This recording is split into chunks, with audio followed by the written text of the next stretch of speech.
Hello అండి. ఈరోజు టమాటా పచ్చడి ఎలా చేయాలో చెప్తా. ప్యాన్ వేడి కాగానే దీంట్లో ఆయిల్ యాడ్ చేస్తున్నా. ఆయిల్ ఎక్కువ వేయాల్సిన అవసరం లేదు. దీంట్లో ఒక పిడికెడు పల్లీలు యాడ్ చేస్తున్నా. ఈ పల్లీలు కొంచెం దోరగా వేయించుకోవాలి. ఇవి వేగిన తర్వాత దీంట్లో పచ్చిమిర్చి యాడ్ చేస్తున్నా. నేను పచ్చిమిర్చి 2నే తీసుకున్నా. ఎందుకంటే మీరు లాస్ట్ వరకు ఈ వీడియో చూడండి, మీకే అర్థమవుతుంది. ఇప్పుడు ఇవి వేడైన తర్వాత దీంట్లో ధనియాలు యాడ్ చేస్తున్నా. పచ్చి ధనియాలు వేసిన నేను. ఈ ధనియాలు కూడా ఆయిల్లో ఫ్రై చేసుకుందాము. దీంట్లో ఇప్పుడు జీలకర్ర ఆవాలు కూడా వేసిన. టమాటా చట్నీలో ఆవాలు వేస్తే కూడా బాగుంటుంది. ఇవి ఫ్రై అయిన తర్వాత దీంట్లో టమాటా ముక్కలు వేస్తున్నా. మనం ఎప్పుడు టమాటా చట్నీ వేసినా కానీ టమాటాలు కొంచెం గట్టిగా ఉండేటట్టు చూడండి.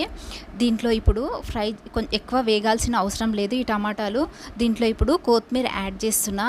కొత్తిమీర యాడ్ చేయడం వల్ల టమాటా చట్నీ చాలా బాగుంటుంది. ఈ చట్నీ దోశ, ఇడ్లీ, స్పెషల్లీ పెసరట్టుకు చాలా బాగుంటుంది. ఉత్తప్పకు కూడా చాలా బాగుంటుందండి. ఇది ఫ్రై అయిన తర్వాత దీంట్లో ఇప్పుడు నేను సాల్ట్ వేస్తున్నా. సాల్ట్ చూసి వేసుకోండి కొంచెము. ఇప్పుడు దీంట్లో పసుపు యాడ్ చేస్తున్నా. పసుపు యాడ్ చేయడం వల్ల చట్నీకి మంచి కలర్ వస్తుంది. అట్లానే ఒక 6 ఎల్లిపాయలు కూడా యాడ్ చేసిన. ఇప్పుడు ఎల్లిపాయలు యాడ్ చేయడం వల్ల మంచి టేస్ట్ వస్తుంది. దీంట్లో కొన్ని పచ్చి కొబ్బరి ముక్కలు వేసిన. ఇది మీ చాయిస్, ఉంటే వేయండి లేదంటే లేదు. ఎక్కువ వేగాల్సిన అవసరం లేదు పచ్చి కొబ్బరి. ఇప్పుడు ఇది చల్లగైనాక మిక్సీలో గ్రైండ్ చేసుకుంటా. ఇప్పుడు పోపుకు ఆయిల్ వేస్తున్నా. ఇప్పుడు ఆయిల్ వేడి కాగానే దీంట్లో జీలకర్ర ఆవాలు యాడ్ చేస్తున్నా. మనం ఎప్పుడు పోపు వేసినా కానీ లో ఫ్లేమ్లో పెట్టుకొని వేసుకోవాలండి. ఇప్పుడు ఇవి వేడైన తర్వాత దీంట్లో ఇప్పుడు మినప్పప్పు, శనగపప్పు యాడ్ చేస్తున్నా.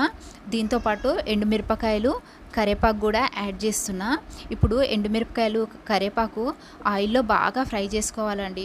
అసలు చట్నీకి కానీ, రసం కానీ, పప్పుచారుకి కానీ దేనికైనా సరే పోపుతోనే టేస్ట్ వస్తుందండి. ఇవి బాగా వేయించుకోవాలి. కరివేపాకు ఫ్లేవర్ మొత్తం ఆయిల్లోకి రావాలి. ఇప్పుడు ఇది బాగా వేగింది. దీంట్లో ఇప్పుడు నేను కొంచెం ఇంగువ పొడి యాడ్ చేస్తున్నా. ఒకవేళ ఇంగువ ఇష్టం లేకుంటే స్కిప్ చేసుకోవచ్చు మీరు. ఇప్పుడు పోపు రెడీ అయింది. ఇప్పుడు చట్నీలో నేను కారం పొడి వేసిన అండి. ఆ కారం పొడి పైన ఈ వేడివేడి ఆయిల్ వేయడం వల్ల చట్నీకి మంచి టేస్ట్ వస్తుందండి. ఈ చట్నీ నచ్చితే లైక్ చేయండి, షేర్ చేయండి, కమెంట్ చేయండి. Thank you very much.